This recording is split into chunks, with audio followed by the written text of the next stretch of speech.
Kottayam medical college റോഡിൽ കാറിടിച്ച് അപകടമുണ്ടാക്കിയത് മുൻ KSU നേതാവ് ജുബിൻ സാമൂഹിക വിരുദ്ധ പ്രവർത്തനങ്ങൾ നടത്തിയതിന് ഒരു വർഷം മുൻപേ KSU പുറത്താക്കിയിരുന്നു. CMS കോളേജ് വിദ്യാർത്ഥിയായ ജുബിൻ 7ഓളം വാഹനങ്ങളാണ് ഇടിച്ച് തെറിപ്പിച്ചത്.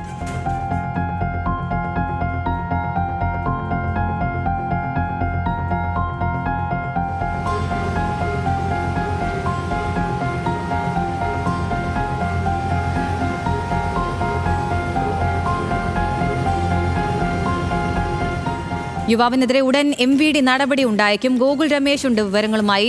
ഗോകുൽ, ഈ സംഭവത്തിന്റെ പശ്ചാത്തലം എങ്ങനെയാണ്? എന്തൊക്കെ നടപടികളായിരിക്കും MVD സ്വീകരിക്കുക?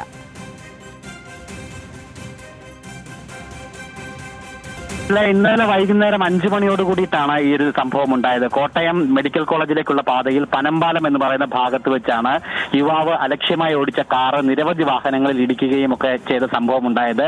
7ഓളം കാറുകളിൽ ഇടിച്ചതിന് ശേഷവും വീണ്ടും ഈ യുവാവ് വാഹനം മുന്നോട്ട് ഓടിച്ചുകൊണ്ടേ ഇരിക്കുകയായിരുന്നു. ഒടുവിൽ ഒരു മരത്തിലിടിച്ചാണ് ഇയാളുടെ കാറ് നിൽക്കുകയുണ്ടായത്. വളരെ അപകടകരമായി അലക്ഷ്യമായിട്ടാണ് ഇയാൾ വാഹനം ഓടിച്ചത്. കോട്ടയം CMS കോളേജിലെ വിദ്യാർത്ഥിയായിട്ടുള്ള ജൂബിൻ എന്ന് പറയുന്ന ആളാണ് ഈ വാഹനം ഇത്തരത്തിൽ അലക്ഷ്യമായിട്ട് ഓടിച്ചത്. ഇന്നലെ വൈകിട്ട് തന്നെ ഇയാളെ പോലീസ് കസ്റ്റഡിയിൽ എടുത്തിട്ടുണ്ടായിരുന്നു. ഇയാളുടെ കാറിൽ നിന്നും മദ്യക്കുപ്പി അടക്കം ലഭ്യമാവുകയും ചെയ്തിട്ടുണ്ട്. അതിന്റെ അടിസ്ഥാനത്തിൽ മദ്യലഹരിയിലായിരുന്നു ഇയാൾ വാഹനം ഓടിച്ചിരുന്നത് എന്നുള്ള കാര്യം വ്യക്തമാണ്.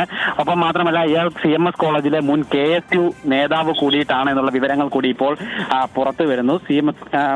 അതേസമയം തന്നെ കഴിഞ്ഞ ഒരു വർഷം മുമ്പ് തന്നെ ജൂബിനെ സംഘടനയിൽ നിന്നും പുറത്താക്കിയിരുന്നതായിട്ടാണ് ഇപ്പോൾ KSUവിന്റെ ജില്ലാ നേതൃത്വം വ്യക്തമാക്കുന്നത്. ഒരു വർഷം മുമ്പ് ഇത്തരത്തിൽ സാമൂഹിക വിരുദ്ധ പ്രവർത്തനങ്ങൾ ഇയാൾ നടത്തുന്നുണ്ട് എന്ന് മനസ്സിലാക്കിയതിന്റെ അടിസ്ഥാനത്തിൽ അന്ന് പുറത്താക്കിയതായിട്ട് 2024 പുറത്താക്കിയതായിട്ടുള്ള വാർത്താക്കുറിപ്പ് ഇപ്പോൾ ജില്ലാ നേതൃത്വം KSUവിന്റെ ജില്ലാ നേതൃത്വം പുറത്തിറക്കുകയും ചെയ്തിട്ടുണ്ട്. എന്തായാലും ഇയാൾക്കെതിരായിട്ട് ഇതുവരെയും പോലീസ് തലത്തിൽ യാതൊരു നടപടിയും ഉണ്ടായിട്ടില്ല. പോലീസ് ഇയാളെ ഇന്നലെ കസ്റ്റഡിയിൽ എടുത്തെങ്കിലും ഇന്ന് രാവിലെ ഇയാളെ വിട്ടയക്കുകയും ചെയ്തിട്ടുണ്ടായിരുന്നു. ഒപ്പം മോട്ടോർ വെഹിക്കിൾ ഡിപ്പാർട്ട്മെന്റ് ഇപ്പോൾ എന്തായാലും നടപടി സ്വീകരിക്കുമെന്നുള്ളതിന്റെ സൂചനകളും വാർത്തകളും ഇപ്പോൾ പുറത്തു വരുന്നുണ്ട്. എത്രയും വേഗം തന്നെ MVD ഇയാൾക്കെതിരായിട്ട് നടപടി സ്വീകരിച്ചേക്കും. വാർത്തയും സംഭവമൊക്കെ വിവാദമായതിനെ തുടർന്നാണ് ഇത്തരത്തിൽ നടപടിയിലേക്ക് കടക്കുന്നതെന്ന് വേണം മനസ്സിലാക്കാനായിട്ട്. എന്തായാലും ആദ്യഘട്ടത്തിൽ പോലീസ് ഇയാളെ സഹായിക്കുന്ന നിലപാടും നടപടികളുമാണ് സ്വീകരിച്ചത് എന്നുള്ള കാര്യം വ്യക്തമാണ്. കാരണം ഒരു തരത്തിലുള്ള നടപടിയും അത്രയും വാഹനങ്ങൾ ഇടിക്കുകയും അത്രയും അപകടകരമായിട്ടുള്ള സാഹചര്യം ഉണ്ടാക്കുകയും ചെയ്തിട്ട് പോലും ഒരു തരത്തിലുള്ള നടപടിയും പോലീസിന്റെ ഭാഗത്തു നിന്നും ഉണ്ടായില്ല എന്ന് പറയുമ്പോൾ കൃത്യമായിട്ട് ഇയാളെ സഹായിക്കുന്ന നിലപാട് പോലീസ് സ്വീകരിച്ചു എന്നുള്ള കാര്യം വ്യക്തമാണ്. ഇനി എന്തായാലും മോട്ടോർ വെഹിക്കിൾ ഡിപ്പാർട്ട്മെന്റിന്റെ ഭാഗത്തു നിന്നും ഏത് തരത്തിലുള്ള നടപടിയാണ് ഉണ്ടാക്കുക എന്നാണ് നോക്കിക്കാണേണ്ടത്.